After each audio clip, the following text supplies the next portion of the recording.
Samantha social మీడియాలో చాలా యాక్టివ్గా ఉంటారు. సమంత తాజాగా పెట్టిన పోస్ట్ ఇప్పుడు వైరల్గా మారింది. తన వదిన నికోలో జోసెఫ్ గురించి సమంత ఓ పోస్ట్ పెట్టారు. ఆ పోస్ట్ను సమంత షేర్ చేసుకున్నారు. ప్రపంచంలో మంచి వదినలు కూడా ఉంటారు. మా వదినను నేను ఎప్పటికీ ప్రేమిస్తుంటాను అని నికోల్ పోస్ట్ పెట్టారు. దాన్ని షేర్ చేసిన సమంత లవ్ యూ అని పేర్కొంది. ఈ ఏడాది సెప్టెంబర్లోనే సమంత సోదరుడి వివాహం అంగరంగ వైభవంగా అమెరికాలో జరిగింది. ఆ వివాహ వేడుకలో శామ్ తెగసందడి చేశారు.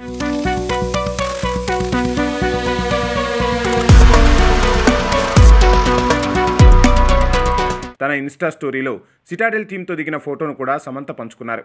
ఇంత గొప్ప టీంతో కలిసి పనిచేయడం ఓ అద్భుతమైన అనుభూతి అని ఇన్స్టాలో రాసుకొచ్చారు సమంత. హనీ బన్నీ కోసం రాజ్ అండ్ డీకేతో వర్క్ చేయడం గొప్ప అనుభూతినిస్తోందన్నారు సమంత. ఎప్పుడూ ఇన్స్టాలో స్ఫూర్తివంతమైన వీడియోలను సమంత పంచుకుంటారు. తాజాగా అలాంటి వీడియోనే సమంత పంచుకున్నారు. అబ్బాయి అమ్మాయి మధ్య జరిగే కుస్తీ పోటీ వీడియోను షేర్ చేశారు నటి సమంత. ప్రారంభంలో అబ్బాయి పూర్తి ఆత్మవిశ్వాసంతో మ్యాచ్లోకి వచ్చేస్తాడు. కానీ పోటీ ముగిసే కొద్దీ అతడు అమ్మాయి చేతిలో ఓడిపోతాడు. ఈ వీడియోకు సమంత ఈ అమ్మాయిలాగా పోరాడండి అని క్యాప్షన్ పెట్టారు. ప్రస్తుతం సమంత ఇన్స్టా స్టోరీలు వైరల్గా మారుతున్నాయి. అభిమానులు వీటి గురించి పెద్ద ఎత్తున చర్చించుకుంటున్నారు.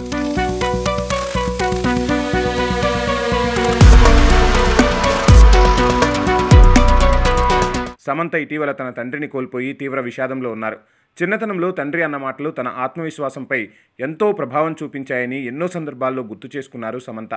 ఆయన మాటల వల్లే తాను ఆత్మస్థైర్యం పెంచుకొని ముందుకు సాగుతున్నానని చెప్పారు. నటిగా రాణించిన తర్వాత తన తల్లిదండ్రులు తనను చూసి ఎంతో గర్వపడ్డారన్నారు సమంత. వర్క్ లైఫ్ విషయాన్ని కూడా ప్రస్తావించారు.